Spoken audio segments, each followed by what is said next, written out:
Good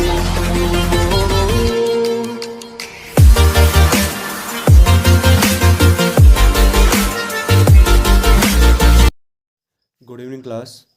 my self Rahul and your math teacher. बच्चों, आज discuss करते हैं अपनी एक्सरसाइज 11.1।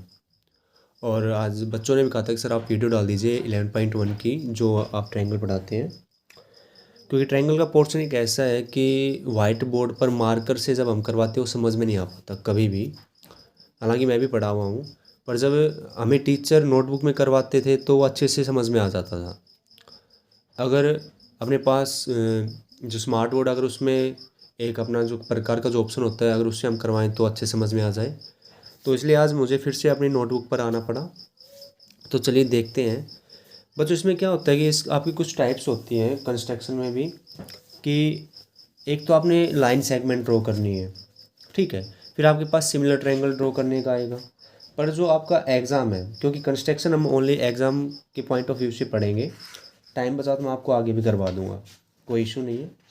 कि इसमें पहला आपका है कि आपको क्या ड्रॉ करना है बच्चों, आपको एक लाइन सेगमेंट ड्रॉ करना है, उसकी लेंथ कुछ भी हो, यानी इस टॉपिक का नाम लगा लीजिए आप, इस मेथड का नाम लगा लीजिए। आपका ये है कि to divide a line segment in the given ratio, कि आपको लाइन सेगमेंट को डिवाइड करना है जो आपके पास रेशियो गिवन है, ठीक है। यहाँ पे मैं टॉपिक का लिख देता हूँ कि टू डिवाइड, जो ये आपका टॉपिक है, to divide a line segment, to divide a line segment in given ratio, ये आपका टॉपिक है, ठीक है। ऐसे आपके पास दो टॉपिक है, एक सिमिलर ट्रायंगल का है और एक तो सिंपल ट्रायंगल के बारे में दे देगा, एक सिमिलर ट्रायंगल के बारे में दे देगा, और आपको शायद क्वाड्रिलेटरल के बारे में भी दे दे, ठीक है। और फिर आपसे डिस्कस करेगा टेंजेंट ऑफ सर्कल के बारे में। तो चलिए हम इस क्वेश्चन को सोल्व करते हैं। अपने क्वेश्चन को कहता है आपसे, और इसमें आपको ज़रूरत पड़ेगी आपके प्रकार की, स्केल की, और पेन पेंसिल जो भी आपके पास उसकी। तो देखिए कहता है draw a line segment of length 7.6 centimetre and divide it in the ratio 5:8। यानी आपको एक लाइन है बच्चों, उसको किस हिस्से में बांटना है, कितने भागों में बांटना है, आपको 5:8 भाग में बांटना है। तो हम उसको कैसे बांटेंगे वो देखिए। पहला काम उसने पहले दे दिया मेरे को कि मुझे कितनी लेंथ लेनी बच्चों, 7.6 सेंटीमीटर। तो देखिए मैंने लेंथ लेके चल रहा हूँ अपनी, यहाँ से ये मेरा क्या हो गया, 7.6 सेंटीमीटर मैंने क्या ले लिया, अपने प्रकार को क्या कर लिया बेटा, ओपन कर लिया। तो देखिए मैंने कहाँ से कहाँ तक क्या, एक बार आप देख भी लीजिए, ये आपका 0 है और ये आपका 0 है, यानी ये 7.6 तो नहीं हुआ। अब फिर से कर लेते एक बार, 7.6 सेंटीमीटर, और ये मैंने क्या कर लिया, अपना प्रकार को ओपन कर लिया। ये अपना क्या हो गया बच्चों, 7.6 सेंटीमीटर हो गया, ठीक है। कहीं पे भी लगा दीजिए आप, मान लीजिए मैंने ये यहाँ पे इसको क्या कर दिया, टच कर दिया, ये कर दिया, ठीक है। और ये मैंने इसको थोड़ा सा हार्डली लोकेट कर दिया, ठीक है। ये आपको बच्चा क्या हो गया, 7.6 सेंटीमीटर मैंने क्या खींची, लाइन सेगमेंट। अभी खींची नहीं है, अभी मैं आपके सामने खींच के दिखा रहा हूँ, बिल्कुल एक स्ट्रेट लाइन सेगमेंट खींचेंगे बच्चों। और ये इस पॉइंट से लेकर यहाँ तक, ये आपकी क्या हो गई, 7.6 सेंटीमीटर आपकी एक लाइन सेगमेंट हो गई। आप इसको मेज़र भी कर सकते हैं, और ये आपका 7.7 नहीं, हाँ 7.6 ही है, ये वाला पॉइंट जो है, ये वाला पॉइंट जो आपका 7.6 सेंटीमीटर है। तो मान लीजिए क्या, मैं इसकी नेमिंग कर देता हूँ क्या, कि पहले इसको समझ लीजिए बनाते कैसे। आपके पास ए बी जो लाइन सेगमेंट है वो क्या आ गई आपके पास, 7.6 सेंटीमीटर। कहता है can divide it in the ratio, यानी आपको इस लाइन सेगमेंट को डिवाइड करना है किस रेशियो में, 5:8 में। तो देखो मैं क्या करता हूँ बच्चों, यहाँ से मैं करता हूँ कि मैं इस जो ये लाइन सेगमेंट है इस पर एक्यूट एंगल बनाता हूँ। क्या बनाता हूँ, एक्यूट एंगल। और एक्यूट एंगल कैसे बनेगा, तो यहाँ से आप पास कीजिए, एक रे को पास करवाते हैं, किस रे को, ए रे को किस पॉइंट से पास करवाते हैं हम, ए पॉइंट से।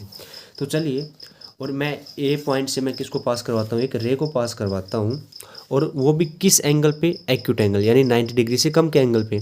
तो मान लीजिए ये अप्रोक्स 60 का बन गया होगा आपका ऐसे एंगल, ये आपका 60 का बन गया। तो मैंने यहाँ से क्या पास करवा दी बेटा, एक रे, ये रे पास करवा दी, ठीक है। और इस रे का नाम दे दिया बच्चों मैंने सी। क्या नाम दे दिया मैंने, सी। आपकी मर्जी, C2, B2, X2। चलो अब आपके पास पहले गिवन दे दिया कि आपको उसको किस रेशियो में डिवाइड करना, आपको रेशियो में डिवाइड करना 5:8 में। तो यहाँ से एक बात समझिए कि आपके पास टोटल कितने पार्ट होंगे। भाई 5 पार्ट तो ऑलरेडी हैं ही, 8 पार्ट और दे दिए, यानी टोटल पार्ट आपके पास कितने होंगे, 13 पार्ट होंगे। ठीक है, यानी जो आपके पास रे है, जो आपके पास रे है, उस रे को आपको कितने भागों में बांटना है, 13 भागों में बांटना है। और 13 भाग इक्वल इक्वल पार्ट में बांटे जाएंगे। तो कैसे बांटेंगे, देखिए मैंने क्या किया कि मैंने ए पॉइंट से ये यहाँ तक का क्या ले लिया, एक पॉइंट ले लिया। ठीक है, सेम विड्थ होनी चाहिए आपके प्रकार, यानी जो हम मेजरमेंट करेंगे प्रकार का और का उस पॉइंट से बिल्कुल होना चाहिए। मान लीजिए आपका ए और A1 आपका 0 पॉइंट समथिंग सेंटीमीटर है, 0.9 सेंटीमीटर है, तो जो अगला पॉइंट होगा वो भी आपका कितना होना चाहिए बच्चों, 0.9 सेंटीमीटर। 2 पार्ट हो गए आपके, फिर यहाँ से 3, यहाँ से 4, ऐसे करके मुझे कितने पार्ट करने हैं, 13। 5, यहाँ से फिर से कर रहा हूँ 6, ये कितना हो गया आपका 7, यहाँ से 8, यहाँ से आपका कितना हो गया बच्चों 9, यहाँ से आपका कितना हो गया 10, यहाँ से आपका कितना हो गया 11, और यहाँ से आपका कितना हो गया 12, और यहाँ से आपका कितना हो गया 13, और यहाँ से आपका कितना हो गया 14। पर देखो अभी मेरी रे छोटी पड़ गई, तो आप क्या कर सकते हो, इस रे को एक्सटेंड कर सकते हो और बढ़ा सकते हो। तो बच्चों मैं क्या करता हूँ, इस रे को और बढ़ा देता हूँ, क्या कर देता हूँ मैं, और इसको बढ़ा देता हूँ। ठीक है, ये आपकी सी रे है। अब मुझे तो कितने पार्ट चाहिए थे, मुझे 13 पार्ट चाहिए थे, पर मैंने 14 ले लिए, कोई दिक्कत नहीं है। देखो ये आपका क्या होगा बच्चों, A1, ये वाला पार्ट A2, ये वाला पॉइंट A3, ये A4, ये A5, A6, A7, A8, A9, A10, A11, A12, इसी को भूल जाइए आप, और यहाँ पे A13, क्योंकि मुझे ज़रूरत कहाँ तक थी, मुझे 13 पार्ट तक की ज़रूरत थी। क्लियर। इतना करने के बाद आपका एक काम क्या बचता है, आपका काम ये बचता है कि जो आपका लास्ट पार्ट था, इसको मैं यहीं पे फिनिश कर सकता हूँ। मान लीजिए मैंने यहीं पे इसको क्या कर दिया फिनिश, आगे जाने की ज़रूरत ही नहीं है। मैंने क्या किया भाई, जो आपके पास लास्ट पार्ट था, कौन सा पार्ट, A13, इसको किसके साथ ज्वाइन कर दो आप, B के साथ ज्वाइन कर दो। किसके साथ ज्वाइन कर दो बच्चों, B के साथ ज्वाइन कर दो। तो मैंने जो लास्ट पार्ट था मेरा, उसको B के साथ क्या कर दिया, ज्वाइन, यानी जो A13 पॉइंट था उसको किससे ज्वाइन कर दिया मैंने, B से। क्लियर। अब ये ज्वाइन करने के बाद, और इसका, इस पॉइंट का नाम क्या आपके पास A13 है, कोई दिक्कत नहीं है। और मुझे प्रूफ क्या करना है, मुझे प्रूफ करना है कि जो AB लाइन सेगमेंट है उसको 5:8 में क्या कर रहा हूँ, डिवाइड कर रहा हूँ। तो देखिए अब अपना खेल स्टार्ट होता है। क्या कि बेटा, कि मैंने क्या किया कि ये आपका A13 से मैंने इसको लोकेट किया, और अपनी मर्जी से जितना तुम्हें अच्छा लगे उतनी इनके बीच का एक एंगल ले लिया। क्या ले लिया, एक एंगल। मान लीजिए मैंने इसको लोकेट करके A13 को सेंटर मान के, और मैंने यहाँ से क्या लगाई बेटा, एक आर्क लगा दी। ये आर्क क्या लगा दी मैंने, इस पर लगा दी। ठीक है, A13 को सेंटर मान के। सेम काम मैं कहाँ पे करूँगा, अपना A5 की तरफ। कहाँ पे करूँगा मैं, A5 की तरफ। तो आपका A5 देखिए कहाँ पे है, ये रहा A5। ठीक है, तो सेम जो ये विड्थ आपने ओपन की है प्रकार की, वैसी रहनी चाहिए, ना कि दाएं बाएं। कई बच्चे क्या करते हैं कि सर हमारी गलत आ रही, भाई क्योंकि तुमने जितना प्रकार ओपन किया था नेक्स्ट टाइम पे उतना ओपन नहीं कर पाया, या तुमने उससे ज़्यादा कर लिया या फिर उससे कम कर लिया। फिर आपने किस पे फोकस किया, A5 पर, और फिर A5 से आपने फिर से क्या लगा दी बच्चों, एक आर्क लगा दी। क्लियर। अब ये आर्क लगा दिया आपने A5 से भी। अब क्या करना है, अब आपका एक स्टेप और होता है। क्या होता है कि जो आपने ये आर्क लगाई है यहाँ से, ये जो आर्क है, इस आर्क की मेजरमेंट देख लो, इसको मेज़र कर लो कि भाई ये कितनी आपने लगाई, इसकी लेंथ क्या है। तो हम इसको मेज़र कैसे करेंगे, हमें ना तो स्केल की ज़रूरत है ना अपने डी की ज़रूरत है, हम ओनली अपने प्रकार से काम करेंगे, कंपस से काम करेंगे। देखिए तो यहाँ से मैंने बच्चों इसको क्या किया, इसको मेजरमेंट कर रहा हूँ। देखिए ये इस पॉइंट पे रखा, और बच्चों ये इस पॉइंट पे रखा है, इसको मैंने मेज़र कर लिया। तो अपना प्रकार कितना खुला था, इतना खुला था। तो सेम आपको यहाँ से जहाँ पे ये कट किया था अपने आर्क को, इस लाइन से यहाँ से मिला के यहाँ पे आपने क्या लगा दी बच्चों, आर्क लगा दी। ये आपने क्या लगा दी, आर्क। अब जो ये आर्क लगा दी, तो आपका बस एक काम बचा है, क्या कि जहाँ पे ये दोनों पॉइंट इंटरसेक्ट हुए हैं, वहाँ से आपको क्या करना है, A5 को क्या करना है बच्चों, ज्वाइन करना है। क्या करना है आपको, ज्वाइन। और आपने उसको क्या करना है, ज्वाइन। तो आपने क्या किया, इसको A5 से, और इसको क्या कर दिया बच्चों आपने, ये थोड़ा सा तिरछा हो गया, हाँ, ये बच्चों आपने क्या कर दिया, इसको ज्वाइन कर दिया। क्योंकि ये जो B13 था, A113, ये किसके पैरेलल हो गया बच्चों, ये आपका पॉइंट कोई भी नाम लीजिए, मैंने दे दिया इसका नाम के, नाम दे देता हूँ मैं। क्या नाम दे दिया मैंने? के। यानी यहाँ से एक बात समझ में आई क्या, कि जो आपका A5K था वो किसके पैरेलल है बच्चों? वो है आपका A5K A13B के पैरेलल। किसके पैरेलल? आपका A13B के पैरेलल। क्योंकि आप लोगों ने 6 चैप्टर में बीपीटी थ्योरम पढ़ी होगी, बेसिक प्रोपोर्शनल थ्योरम, या फिर आप कहते हो उसको थैलिस थ्योरम। ठीक है, ये आपका पार्ट देखो, यहाँ तक तो आपका कितने पार्ट में है? 5 पार्ट में। और ये जो यहाँ पे कितने बच गए? 1 2 3 4 5 6 7 और 8, और कितने पार्ट बच गए आपके? 8 पार्ट। तो यहाँ से क्या पता, इस लाइन सेगमेंट को जो के पॉइंट वो किस रेशियो में डिवाइड करता है बच्चों? 5:8 में डिवाइड करता है। किस रेशियो में डिवाइड करता है वो? आपका 5:8 में डिवाइड करता है। तो चलिए अब इसके हम स्टेप लिख लेते हैं कंस्ट्रक्शन के, कि क्या क्या स्टेप होते हैं। तो देखिए, स्टेप लिखता हूँ बच्चों कि step of construction. Step of construction, पहला स्टेप कि बच्चों मैंने क्या किया कि ड्रॉ ए बी। क्या किया बच्चों? Draw A B. कितना?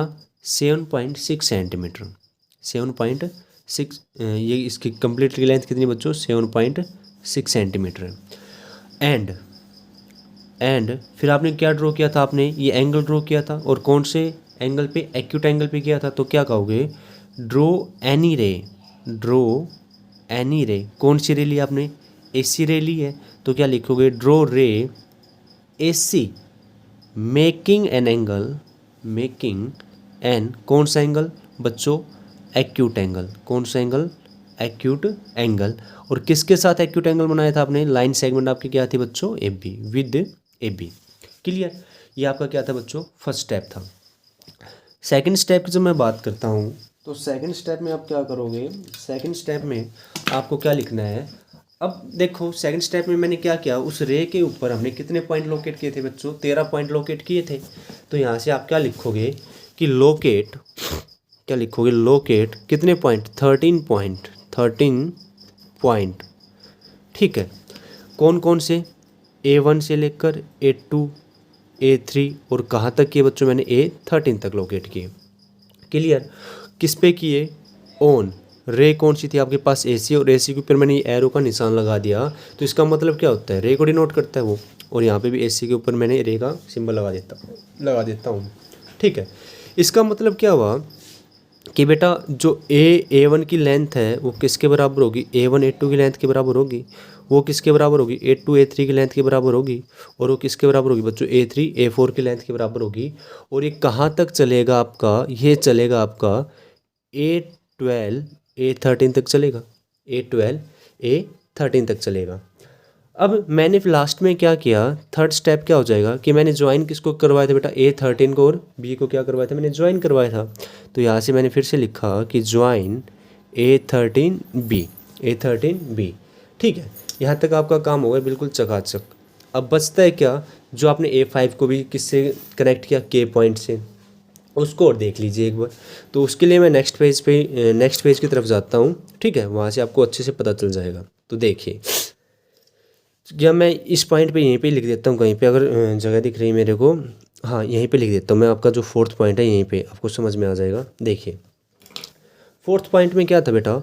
Eight point. जो आपका पॉइंट कौन सा था? A5। जो आपका पॉइंट A5 था, draw a line. Draw a line. ठीक है, A5 के पैरेलल किसके खींचनी थी भाई मेरे को? A13B के। किसके पैरेलल? A13B के। और मैंने इसको क्या रखा है? पैरेलल ही तो खींचा है। ठीक है, और एक बात और सुनो कि जो आपका एंगल होगा A5K का, A5K का एंगल A5K का, वो किसके बराबर होगा आपका? वो बराबर होगा आपका A13 और B के बराबर। A13 और B के बराबर। ठीक है, अगर आपने अभी ये जो आपने मेजरमेंट किया था भाई, कितने एंगल से? मान लीजिए आपने भाई, मैंने कह दिया 10 डिग्री का एंगल था, तो यहाँ से भी कितने डिग्री एंगल पाएगा? 10 डिग्री का पाएगा। इसलिए मैंने क्या कहा कि A5 के आपका कितना है? जो भी होगा वो किसके बराबर होगा? A13 और B के बराबर होगा। क्लियर हो गई बात? चलिए अब आगे बात करते हैं। फिर मैंने क्या किया कि इक्वल तो मैंने बता दिया, और इंटरसेक्टिंग भी बता दी बेटा। किस पॉइंट पे कर गए हो? AB पे कर दिया। इक्वल तो है ही, एंगल A5 के equal to angle A13B intersect कौन सा पॉइंट, ये वाला, ठीक है, AB एट ए पॉइंट K, और किस पॉइंट पे इंटरसेक्ट करो बेटा, मैंने इसको K पॉइंट पे, जैसा कि आपको फिगर में चेकआउट है। तो यहाँ से मैं क्या कह सकता हूँ कि जो आपका 1K है बच्चों, वो किस रेशियो में है, 1K रेशियो KB किसके बराबर है बच्चों, 5:8। तो यहाँ से आप कह सकते हो कि 1K अपॉन KB क्या आएगा आपके पास, 5/8, ठीक है। अगर अब आपसे कह दे कि आप इसका जस्टिफिकेशन दीजिए, जस्टिफिकेशन भी ज़रूरी है क्योंकि पूछता भी है, तो जस्टिफिकेशन देने के लिए उसको भी हम क्लियर करते हैं। देखिए, जस्टिफिकेशन के लिए हम क्या करते हैं, थोड़ा सा इसको मैं आपको बता देता हूँ कि आप थोड़ा सा ध्यान रखिए, मैं प्रूफ कर रहा हूँ इसको। जस्टिफिकेशन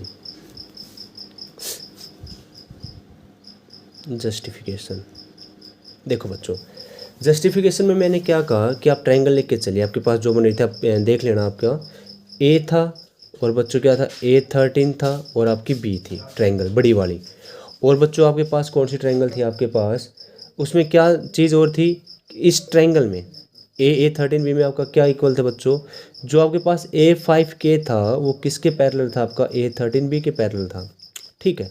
यानी मान लीजिए आपकी कुछ ट्रायंगल इस टाइप की थी, ये आपने ऐसे ज्वाइन कर रखा था इसको, और यहाँ से कोई पॉइंट था, ये A था, ये B था, ये K था, ये आपका A5 था और ये आपका क्या था, A13 था, क्लियर। और जो ये आपका एंगल था ये सेम ये वाला इक्वल था। अब देखो, अब आप लोगों ने क्या एक बीपीटी थ्योरम पढ़ी होगी। बीपीटी थ्योरम क्या कहती थी कि आपके पास दो पैरेलल साइड है, ठीक है, और उनके एक साइड का रेशियो इक्वल है, तो जो दूसरी साइड होगी उसका रेशियो भी क्या होता है, इक्वल होता है। मान लीजिए आपके पास ABC है, तो मैं क्या कहूँगा, और मान लीजिए D और E में क्या करे, तो इसको डिवाइड कर रहा है, तो यहाँ से मैं क्या कहूँगा, DE पैरेलल किसके, BC के पैरेलल है, तो यहाँ से मैं क्या कहूँगा, इसको इक्वल पार्ट में क्या करेगी, वो डिवाइड करेगी। यानी मैंने क्या कहा कि DE जो है वो बच्चों पैरेलल है BC के। तो बीपीटी थ्योरम यही कहती है कि AD जो ये लेफ्ट वाली साइड है, AD अपॉन DB, उसका रेशियो किसके बराबर होगा, AE अपॉन AC, इसके बराबर होगा। तो सेम यहाँ से देखिए, आपके पास A5 के पैरेलल किसके है, A13B के पैरेलल है।